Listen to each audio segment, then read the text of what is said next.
கிறிஸ்துவுக்குள் பிரியமானவர்களே, ஆண்டவராகிய இயேசு கிறிஸ்துவின் நாமத்தினாலே உங்களை வாழ்த்துகிறேன்.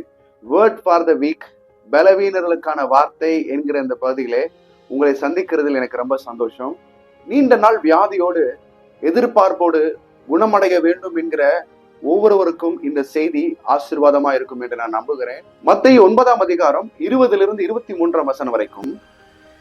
அப்பொழுது 12 வருஷமாய் பெரும்பாடுள்ள ஒரு ஸ்திரீ, நான் அவருடைய வஸ்திரத்தையாகிலும் தொட்டால் சொஸ்தமாவேன் என்று தன் உள்ளத்தில் எண்ணிக்கொண்டு அவர் பின்னாலே வந்து அவருடைய வஸ்திரத்தின் ஓரத்தை தொட்டால், இயேசு திரும்பி அவளை பார்த்து, மகளே, திடன்கொள், உன் விசுவாசம் உன்னை ரட்சித்தது என்றார். அந்நேரம் முதல் அந்த ஸ்திரீ சொஸ்தமானாள். இந்த பகுதிக்கு நாம் ஒரு தலைப்பு வைக்கணும் அப்படின்னா இந்த மாதிரி வைக்கலாம்: குணமாவேன் என்று சொல்லிக்கொண்டே குணமடைந்தாள். சொஸ்தமாவேன் என்று சொல்லிக்கொண்டே அவள் சொஸ்தமடைந்தாளாம். வார்த்தை சொல்கிறது, அவள் தனக்குள்ளே சொல்லிக்கொண்டே இருந்தாளாம். எதை சொல்லிக் கொண்டிருந்தால்? ஆங்கிலத்திலே இவ்விதமா எழுதப்பட்டிருக்கிறது, for she kept saying to herself, if I only touch his garment, I shall be restored to health. For she kept saying. தமிழ்ல இவ்விதமா எழுதப்பட்டிருக்கு, தனக்குள்ளே எண்ணிக்கொண்டே அப்படின்னு எழுதப்பட்டிருக்கு. இங்கிலீஷ்ல போட்டிருக்கு, தனக்குள்ளே சொல்லிக்கொண்டே இருந்தாலாம். அப்ப சொல்லிக்கொண்டே இருக்கிறதும் எண்ணிக்கொண்டே இருக்கிறதும் வெவ்வேறு அல்ல, இரண்டும் ஒன்றுதான். மத்தேயு 12ஆம் அதிகாரம் 34ஆம் வசனத்தில், நலமானவைகளை எப்படி பேசுவீர்கள்? இருதயத்தின் நிறைவினால் வாய் பேசும். நம்ம ஒரு விஷயத்த பேசுறோம் அப்படின்னா எதனால பேசுறோம்?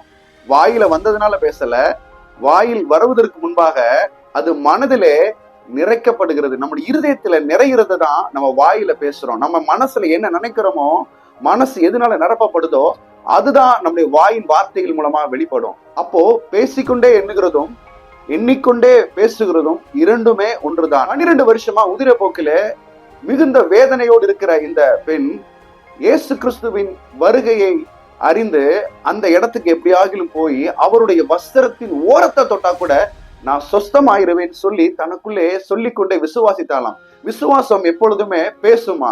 விசுவாசித்தேன் ஆகையால் பேசினேன். விசுவாசம் எப்பொழுதுமே நமக்குள்ளே பேசிக்கொண்டே இருக்கும். நமக்குள்ளே தேவனுடைய வார்த்தையை முணுமுணுத்து கொண்டே இருக்கும். இந்த பெண்ணும் தனக்குள்ளே பேசிக்கொண்டே இருக்கிறாள். என்ன பேசிக் கொண்டிருந்தால், தான் 12 வருஷமாய் கஷ்டப்பட்டு கொண்டிருக்கிற, தன்னை வேதனைப்படுத்தி கொண்டிருக்கிற வியாதியை குறித்து அவள் பேசவில்லை.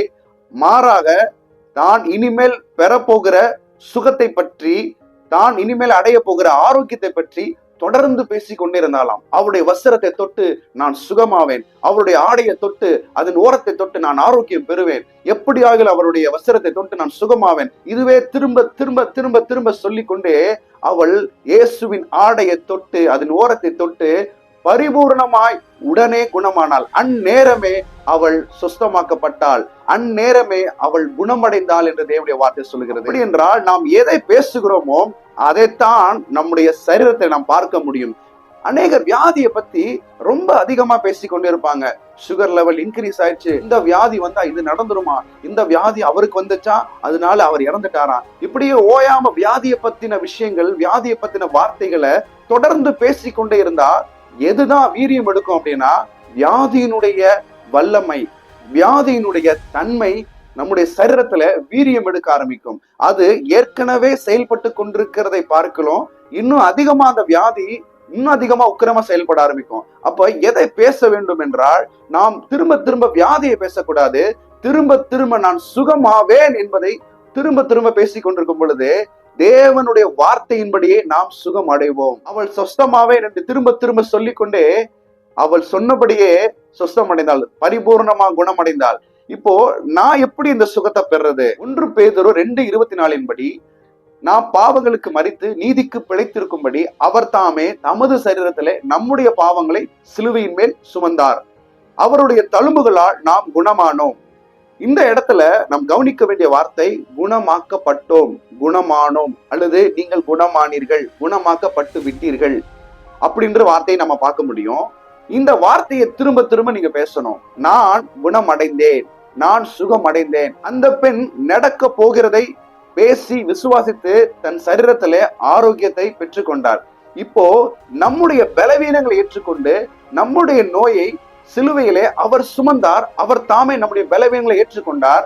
அவருடைய தழும்புகளால் நீங்களும் நானும் சொஸ்தமானோம், சுகமடைந்தோம் என்கிற இந்த சத்தியத்தின் வார்த்தையை நம்முடைய மனதிலே திரும்ப திரும்ப சொல்லிக் கொண்டே இருக்க வேண்டும், விசுவாசித்து சொல்லிக் கொண்டே இருக்க வேண்டும். நம்முடைய வாயை திறந்து அந்த வார்த்தையை அறிக்கை செய்ய வேண்டும். நான் குணமடைந்தேன், நான் இயேசுவின் தழும்புகளால் குணமானேன், நான் இயேசுவின் தழும்புகளால் ஆரோக்கியம் அடைந்தேன் என்பதை திரும்ப திரும்ப அந்த பெண் எப்படி தனக்குள்ளே சொல்லிக் கொண்டே இருந்தாலோ, எப்படி எண்ணிக்கொண்டே இருந்தாலோ, அதே போல நீங்களும் தொடர்ந்து நான் அவருடைய தழும்புகளால், இயேசுவின் தழும்புகளால் நான் குணமானேன், நான் சொஸ்தமானேன், நான் ஆரோக்கியம் அடைந்தேன் திரும்ப திரும்ப சொல்லிக்கிட்டே இருங்க. ஒருவேளை அந்த வியாதி அந்த சரீரத்துல அப்படியே இருக்கிறது போல தெரியலாம், எதுவுமே நடந்தது போல இல்லையே, எதுவுமே மாறினது போல இல்லையே, அப்படியே இருக்குதே, நான் சொல்ல சொல்ல எந்த மாற்றமும் வரலையே அப்படிங்கிற ஒரு கேள்வியோடு இருக்கலாம். அந்த சிம்டம்ஸ், அந்த வியாதியின் அறிகுறிகள், அந்த வேதனைகள் ஒருவேளை நீங்க பேசிக் கொண்டிருக்கும் போது அப்படியே இருக்கலாம். ஆனால் நீங்கள் சொல்ல சொல்ல சொல்ல உங்க வாழ்க்கையில மாற்றத்தை, சுகத்தை நீங்கள் பார்க்க ஆரம்பிப்பீர்கள். உங்கள் சரீரம் ஆரோக்கியம் அடைகிறதை நீங்கள் பார்க்க ஆரம்பிப்பீர்கள். அந்த பெண் தொடர்ந்து சொல்லிக் கொண்டிருந்தாலும் அவள் சொல்லும் பொழுது அந்த சரீரத்துல எந்த மாற்றமும் வரவில்லை. ஆரோக்கியம் அடைவதற்கான அறிகுறி அவளுடைய சரீரத்துல எதுவுமே காணல, எதுவுமே தென்படல. ஆனாலும் சொல்லிக் கொண்டே இருந்தாள், ஆனாலும் நான் சொஸ்தமாவேன், நான் குணமாவேன் சொல்லிக் கொண்டே இருந்தால் அவள் சொன்னபடியே அவள் சுகத்தை பெற்றாள். இயேசுவின் சரீரத்தின் ஓரத்தை தொட்டு பரிபூர்ண சுகத்தை அவள் பெற்றவளாய் வீடு திரும்பினாள். உடனே அந்நேரமே அவள் சொஸ்தமடைந்தாள் என்று தேவனுடைய வார்த்தை சொல்கிறது. உங்களுடைய வாழ்க்கையிலும் நீங்கள் சொல்லிக்கொண்டே இருக்கிற தேவனுடைய வார்த்தை உங்களுடைய சரீரத்திலே ஆரோக்கியமாய் வெளிப்படும். உங்களுடைய வியாதிகள் அப்படியே மறைகிறதை நீங்கள் காண்பீர்கள். நிச்சயமாய் இந்த வார்த்தையின்படி உங்கள் வாழ்க்கையிலும் அவருடைய தழும்புகளால் நீங்கள் குணமானீர்கள். நம்முடைய பலவீனங்களை அவர் தம்முடைய சரீரத்தில் ஏற்றுக்கொண்டார். நம்முடைய நோய்களை, அது நிமித்தம் வரக்கூடிய வியாதிகளை இயேசு தன் மீது ஏற்றுக்கொண்டபடியால் அவருடைய தழும்புகளால் நாம் சுகமானோம். நாம் சுகமாக போகிறோம் அல்ல, ஏற்கனவே சுகமாக்கப்பட்டிருக்கிறோம். அந்த ஏற்கனவே சுகமாக்கப்பட்ட சத்தியம் உங்களுடைய சரீரத்தில் நிச்சயமாய் வெளிப்படும். நீண்ட நாளாக இந்த வியாதியினால் வரக்கூடிய வேதனையை நீங்கள் சுமந்துகிட்டு இருக்கீங்களா?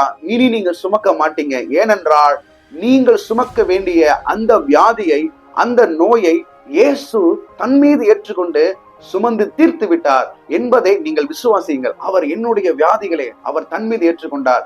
மறுபடியும் நான் எதற்கு சுமக்க வேண்டும் என்கிற கேள்வியை உங்களுக்குள் எழுப்புங்கள். நான் அவருடைய தழும்புகளால் குணமானேன் என்கிறதை மறுபடியும் சொல்லுங்கள். வாயை திறந்து சொல்லுங்க, உங்க வாயை திறந்து பேசுங்க, வார்த்தையை அறிக்கை செய்யுங்க. நான் சுகமானேன், நான் குணமானேன் என்பதை ஒரு நாளைக்கு உங்களால எவ்வளவு சொல்ல முடியுமோ அவ்வளவு சொல்லுங்க.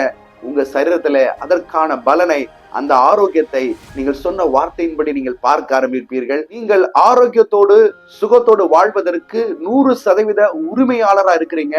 நிச்சயமா உங்கள் சரீரத்தில் ஆரோக்கியத்தை காண்பீர்கள். நீங்கள் அனுபவித்து வந்த வேதனை, வலியை, தண்டு கொண்டிருந்த அந்த வியாதியை உங்கள் வாழ்க்கையில் நீங்கள் தேடியும் காணாதிருப்பீர்கள். மீண்டும் உங்களை சந்திக்கிறேன் இயேசு கிறிஸ்துவின் நாமத்தில். ஆமென்.